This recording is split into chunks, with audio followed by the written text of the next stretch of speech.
Hola chicos y chicas, estamos aquí en Terminal Live y vamos a ver las funciones y las clases, porque vamos a necesitarlas para seguir avanzando en el curso de crear el juego de Pokémon, las batallas de Pokémon. Bien, como hicimos, básicamente cogimos los Pokémon y los hicimos como si fueran diccionarios, que los diccionarios los vimos también en vídeos anteriores.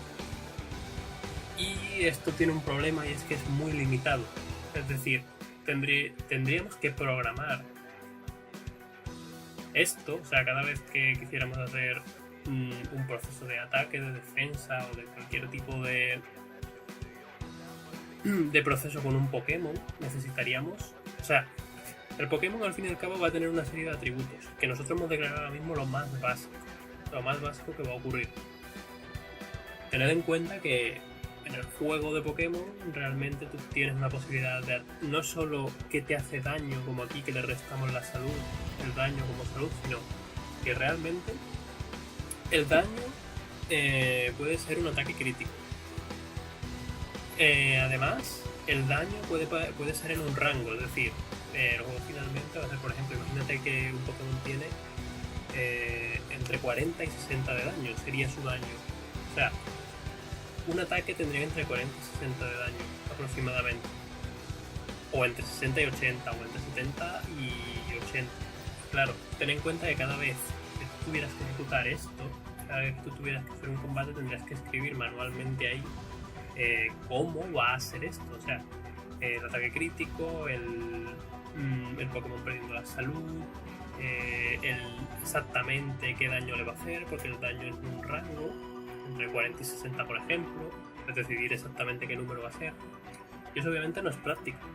No es práctico porque estamos repitiendo código y eso lo hace inmantenible. Que muchas veces no vemos la potencia de hacer las cosas en funciones o en clases porque no nos damos cuenta del mantenimiento. Muchas veces estamos programando y programamos un sistema con la idea de que esto va a ser un desarrollo y ya está, y normalmente cualquier cliente o tú mismo, si haces un proyecto para ti mismo, vas a tener que darle mantenimiento. Entonces no sé, si tú, por ejemplo, imagínate, vamos a copiar estos diccionarios con Pokémon, ¿vale? Para no tener que volver a escribirlo, que son ganas de perder el tiempo. Y vamos a hacer una función que simplemente haga esto. O sea, le pegue el daño. La función es attack y le tienes que poner attacker, o sea, el Pokémon que ataca. Vamos a ponerle fpoke y spoke también. Bueno, para que no os confundáis, porque os vais a confundir con las variables. Attacker, defensor. O lo podemos dejar así en cortito. Defpoke, attack poke. Y ya está. Todos contentos. Y metemos esto aquí. ¿Qué pondríamos? Pondríamos el Pokémon que ataca aquí. El Pokémon que defiende. Bueno, el Pokémon que defiende aquí, totalmente al revés, que es el que recibe el daño.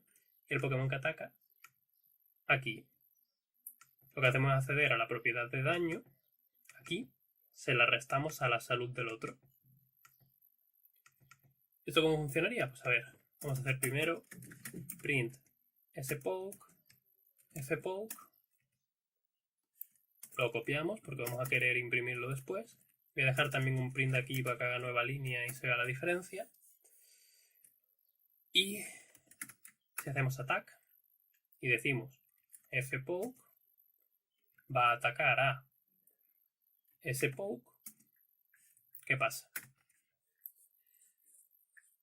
Pues si veis, la salud de Totodile, que es el segundo Pokémon, es decir, el que recibe el ataque, según nuestra función, es decir, estos son variables que tú le pasas a la función, se las tienes que pasar en el mismo orden que tú las has declarado, y eso realiza una acción en cuestión. En este caso, ¿qué ha hecho? Pues le hemos quitado salud a esto. Pero esto ocurre porque tened en cuenta que los diccionarios en Python no se copian valores. Es decir, a diferencia de otros lenguajes de programación, como puede ser PHP, en Python no se copian los valores, siempre se dirige al mismo. Es decir, hay lenguajes en que hay dos opciones de pasar valores. Está la opción por referencia o la opción por valor. Aquí se pasan por referencia los diccionarios, las listas, todos los objetos, las clases, todos los objetos se pasan como valores. Ahí se pasan como referencias. Y cosas como strings, como enteros, como creo que ya. En definitiva, valores que no son en sí, que dentro de Python sí son objetos, ¿vale? Pero en sí para tu uso no son objetos que tú has declarado como tal, es decir, no un diccionario, no es un conjunto de datos, no es algo que albergue un conjunto de datos, es un dato individual. Eso se pasa como valor. ¿Cómo podemos ver eso? Pues mira, si en vez de hacer esto hacemos una suma, por ejemplo, y tú dices, venga, por ejemplo, A y B, que es la suma, este es el ejemplo típico que se hace, y retornas a más B, ¿vale? Si tú dices sum, que así llamas a la función, y le pasas 3 y 2, se van a sumar estos dos valores. En este caso es 5. Vale, pero si por ejemplo tú quisieras que se le sumara al primero, o sea, vamos a poner first sum, o sea, lo que queremos es que a se le sume el otro valor. Pero, o sea, queremos que a tenga ese valor. En este caso no sería posible. O sea, si nosotros hacemos a más igual b, es decir, esto es equivalente a igual a más b, es exactamente lo mismo. A más igual b, estamos diciendo que a va a tomar el valor. Pero ¿qué pasa si nosotros aquí, después de ejecutar first sum, 2 más 3, queremos ver a, porque en teoría aquí dentro a le hemos dado otro valor, ¿no? Si declaramos aquí fuera a igual a 3, por ejemplo, vamos aquí 5 y pintamos a. Según la teoría de antes, en la que hemos visto que al pasarle los diccionarios cambiaban los valores dentro del diccionario, pues a, si seguimos esa lógica, debería ser 8. 5 más 3, que es la suma que se hace aquí, 8. ¿Pero qué pasa? Que es 3. ¿Por qué? Porque este tipo, los enteros, los strings, se pasan por referencia. Ahí se pasan por valor, no por referencia. Valor es cuando se copia el valor al pasarlo a la función. Referencia es cuando la misma dirección de memoria dentro de tu ordenador, dentro del sistema, es lo que se está pasando y por tanto modificar ese dato significa modificar el original. O sea, estás modificando el original. Aquí no. Aquí estás modificando un valor que se ha introducido aquí. Pero ese valor no es este. Son dos valores diferentes. Uno está dentro de la función y el otro está fuera. Pero como hemos visto arriba, en el caso de los diccionarios, con las listas ocurre exactamente lo mismo. Por ejemplo, append one. Vamos a hacer simplemente que le pasas una lista y a esta lista le añade un 1, ¿vale? Es súper inútil, ¿no? Pero para que podamos verlo, creamos una lista, voy a llamarlo LI, porque me apetece, y creamos una lista como hemos visto en vídeos anteriores. ¿Qué pasa si le pasamos la lista y vamos a imprimir cómo está la lista antes y imprimir cómo está la lista después? ¿Veis? Tiene un 1. Si le pasamos 3, tiene 3 unos. ¿Por qué? Porque en el caso de las listas son un objeto que al utilizar el método append está modificando el objeto original, que es este. porque el valor no se está copiando, es el mismo valor siempre. Es la misma referencia de memoria siempre. Por tanto, tenemos que tener en cuenta que las modificaciones que le hagamos con métodos, que esto es un método, cuando hacemos punto algo, esto es un método, y también lo vamos a ver ahora, las modificaciones que hagamos con métodos, aunque sea dentro de funciones y lo estemos pasando a esa función, va a modificar el dato original. Tened en cuenta eso porque si es importante que no lo modifique, tenéis que pasarlo de la siguiente forma. O sea, necesitáis crear un objeto nuevo. ¿Qué haríamos para mantener los valores creando un objeto nuevo si no queremos que las modificaciones que se hagan dentro de la función afecten al original? Pues en el caso de este, lo que haríamos es que L sea igual a list L. ¿Esto qué va a hacer? Va a coger la lista que ya tenemos, L, y va a crear un objeto nuevo con una entidad nueva en memoria y por tanto ya no va a modificar este. Vamos a comprobarlo. Aquí tenemos un append1. ¿Veis? Ya no lo ha añadido porque ahora es una lista interna. Pero si comentamos esto, ahí está el valor. Pues eso tenéis que tenerlo muy en cuenta. Las listas y los diccionarios y las clases se pasan por referencia. Es decir, la dirección en memoria es la misma que el original. Los enteros y los strings, no. Esos tenéis que devolver el valor si lo queréis usar de alguna manera con return. Como hemos visto, return sirve para retornar un valor. Si volvemos al tema de la suma, def sum a b, nosotros utilizamos return para retornar un valor a más b. Y cuando lo ejecutamos, pues nos retorna el valor como hemos visto antes. 2, 3. ¿Vale? Bien.